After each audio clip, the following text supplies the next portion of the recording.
When Ado left, Ofori and Becky talked about the boy. Earlier on, the two of them had agreed that they would adopt Ado if need be, but now that an old friend was going to take him to his home village, they decided to drop the plans. That day, Ofori went to see the chief's linguistic. There is something that the boy wants, Ofori began. If the chief would step in, he would be happy. What is it? Ofori told him about Apia.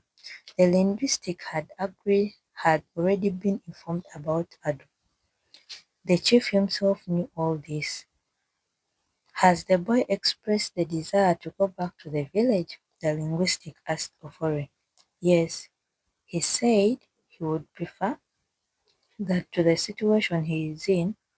The linguistic thought for a moment and then said, I will tell the chief about it. The boy had done a lot for us, and if that is what he wants, he will get it. Adu's last day in Burma was a mixture of grief and relief. Apia and Yeboah purposely arranged for Adu and Amma to leave the town on the same day. Adu to the village, Amma to her father's home. Everything was set for Adu's departure to Susa, the village of his birth. The chief had not only prevailed over his auntie to release him, but had also bought him presents to take with him. It was a Saturday morning, and Adu was on his way to Ofori's house. The school had organized a special farewell meeting for him and Amma the previous evening. But Adu also desired a closer farewell with Ofori and Becky. He would soon see Susa again. The village was sure he could never tear from his memory. This, coupled with the thought of leaving his auntie, brought him the relief he dreamt of. Ofori was at home. One look, and Adu could tell that his teacher was also getting ready to leave Burma. There were books and old packing cases in the yard. Adu, Ofori called when he came out. He saw this young friend wearing a new shirt and shorts with sandals to match. Some of the items the chief had bought for him. You look handsome, my boy. Don't say you're already on your way.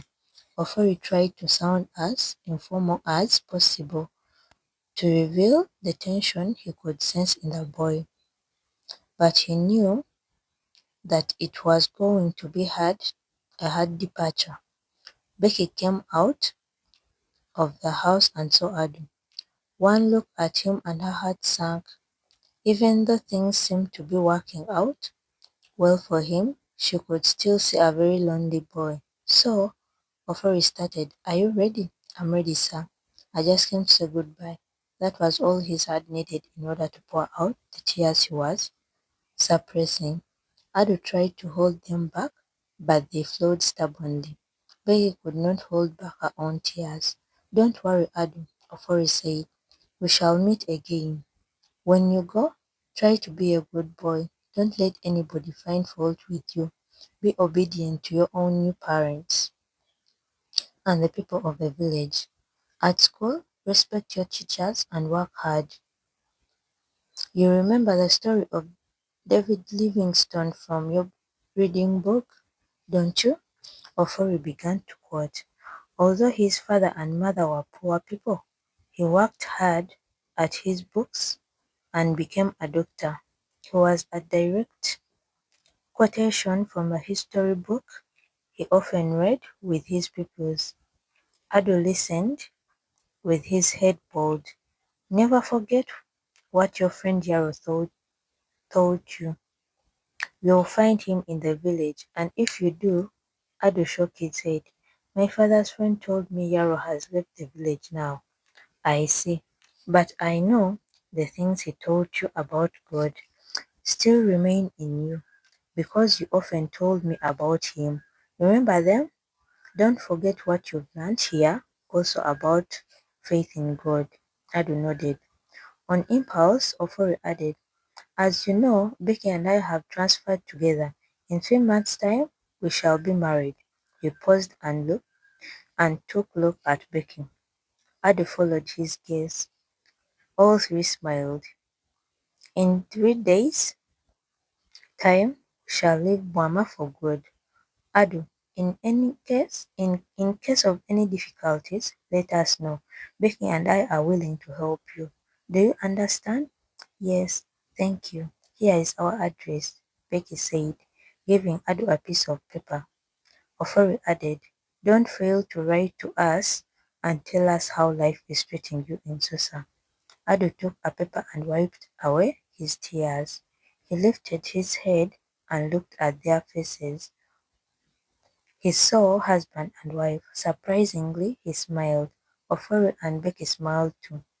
They each embraced the boy, and the goodbye was complete. We will be at the train station to see you off, Adu, Becky said as they led him outside. Adu nodded. Ofori and Becky stood there watching as the boy walked slowly away from them. Then they saw him raise the sleeves of his shirt to wipe his eyes. Adu turned and saw Ofori and Becky standing where he had left them. They waved at him and he waved back.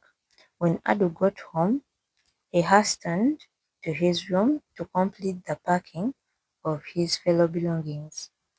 But to his surprise, it was done. He saw the bag containing his clothes and other personal effects, and a carton that held books and other things. His mattress bed was bare, and the pictures on the wall were gone. Even his machete was not in the corner where he normally left it. He saw it sticking out of the carton. He knew it was Amma who had completed the packing for him. He was still looking around his empty room when Amma walked in. Where were you? Amma asked. I went to say goodbye to teacher Ofori. You packed these things here? Yes. Thanks, Amma. They were silent for some time. Then Amma said casually, so you're going, Adu? Adu looked at his friend. He had no words with which to say anything. Will you remember me, Adu? Amma asked. I cannot forget you, Amma. I couldn't have survived in this place without you. They were standing face to face. Tears stood in their eyes, but they held back from crying. They had cried too much already. But, overcome by grief, they began to cry slightly. They tried to shuffle their sobs, but that only kept them crying. Suddenly, they fell into each other's arms in a long hug. Then they sat down to console one another. The moment Yeboah and Apia arrived, Goma was in the compound, but after the men had greeted her, she entered her room. Are you ready, children? Asked Apia at the doorway. Adu answered for both of them. They were ready. In the compound, Amma hesitated. She looked at Goma's door, which was open. She put down her bag and entered the room. Goma was sitting lost in thought on a stool. Amma stood there for some time and then said softly, we are going. Goma didn't respond. We are going, Amma repeated. Goma looked up and nodded. Then she rested her head in her palm. Amma saw for the first time that Goma's eyes were wet. That moment, Amma felt sorry for her. She was still standing there when a hand fell gently on her shoulder. She turned round and saw Yeboah. Let's go, he said. Then all left for the train station where many people had come to see them off. Teacher Ofori and Becky were already there. Anani had helped to take the luggage to the station. It took a little time for Adu's train to arrive. When it did, he detached himself from his friends and took his seat beside Apia in the coach. Amma and her father had to wait for their train to arrive. Some of the people were waving as Ado's train crawled out of the station. Others stood still. Ado searched for Amma and saw her father holding her hands.